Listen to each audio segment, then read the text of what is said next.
무화과 나무를 보고 배우라.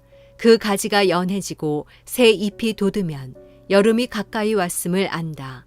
이와 같이 이런 일들이 일어나는 것을 보면 그때가 바로 문 앞에 가까이 온 줄을 알라. 내가 너희에게 진실로 말한다. 이 세대가 지나가기 전에 이 모든 일이 일어날 것이다. 하늘과 땅은 없어질지라도 내가 한 말들은 결코 없어지지 않을 것이다. 그 날짜와 그 시각은 아무도 모른다. 하늘의 천사들도 모르고 아들도 모른다. 오직 아버지만 아신다.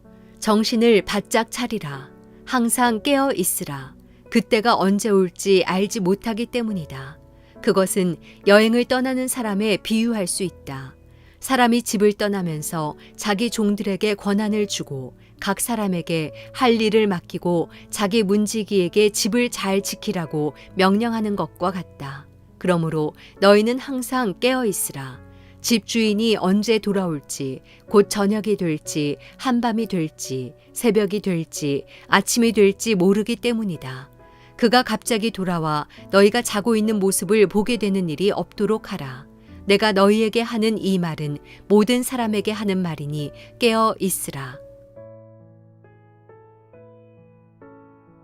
목요일 아침 기도를 시작하겠습니다. 오늘도 주신 말씀 붙들고 믿음으로 하루를 시작하면 좋겠습니다. 우리가 말씀 앞에 서지 않으면 세상적인 생각과 또 우리의 이성적인 생각들로 또 하루를 시작하게 될 것입니다. 우리의 마음과 생각을 하나님의 말씀으로 다시금 새롭게 하고 또 깨우며 그렇게 하루를 시작하면 좋겠습니다. 오늘은 마가복음 13장 28절에서 37절까지 말씀을 함께 나눕니다. 연이어서 예수님께서는 마지막 때에 대한 말씀을 허락하십니다. 오늘은 특별히 항상 깨어 있어야 하는 그 메시지를 반복적으로 말씀해 주고 계십니다. 여러 가지 비유를 들어서 말씀하고 계십니다. 무화과 나무를 보고도 배워야 하고 또 집을 떠난 주인이 언제 돌아올지 모르는 그 상황을 두고서도 말씀하십니다. 무엇보다 무화과 나무를 보게 되면 그 가지가 연해지고 새잎이 돋으면 여름이 가까워 왔음을 우리가 알 수 있다. 즉 자연의 이치를 보면 우리가 계절이 바뀌고 또 날씨에 대한 것, 어떤 현상에 대한 것들을 알 수 있지 않습니까? 이것은 너무나 지극히 자연스럽고 당연한 것이지요. 이처럼 이 세대의 악함을 보면 우리가 마지막 때가 가까이 왔음을 알 수 있다라는 비유의 말씀입니다. 우리가 농담 삼아서 그 마음에 진심이 있어서 표현하는 문구가 있습니다. 이 세대를 보면 마지막 때인 것 같다. 주님 오실 때가 곧 온 것 같다라는 말들을 하곤 합니다. 이런 이야기들을 우리가 하게 될 때 이 세대를 보며 그런 이야기를 하지 않습니까? 이처럼 예수님께서는 자연의 이치를 보며 마지막 때가 가까이 왔음을 우리가 영적으로 반응해야 한다라는 사실을 깨우쳐 주십니다. 또한 주님께서는 주인이 언제 돌아올지 모르니 항상 깨어 있어야 한다. 정신을 바짝 차리고 있어야 한다라고 말씀하십니다.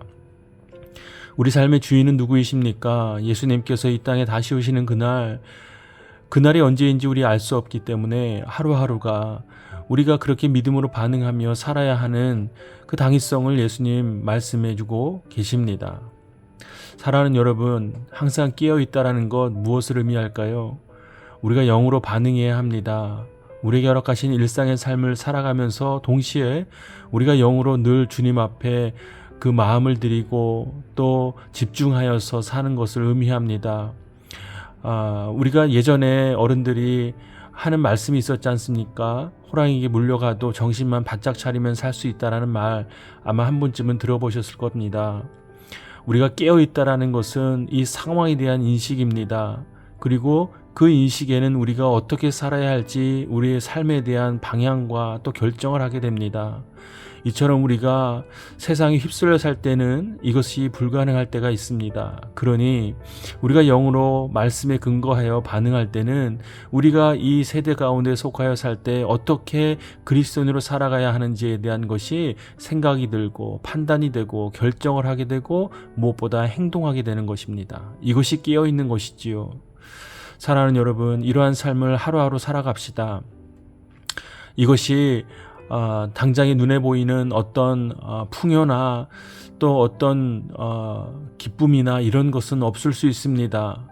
피곤하고 힘들고 어렵습니다. 그러나 주인이 우리 삶에 찾아오십니다. 이 세대, 이 세상에 찾아오십니다. 그것을 우리가 믿음으로 인정하고 고백한다면 그것이 과연 우리 삶에 어렵다 할지라도 우리는 마땅히 감당하고 또 그것을 또 감내해야 할 것입니다. 오늘도 그러한 마음가짐으로 또 믿음으로 결단하며 사는 귀하고 복된 날 되기를 바랍니다. 이제 각자 주시는 하나님의 말씀을 묵상하고 오늘 하루를 의탁하며 함께 기도하겠습니다.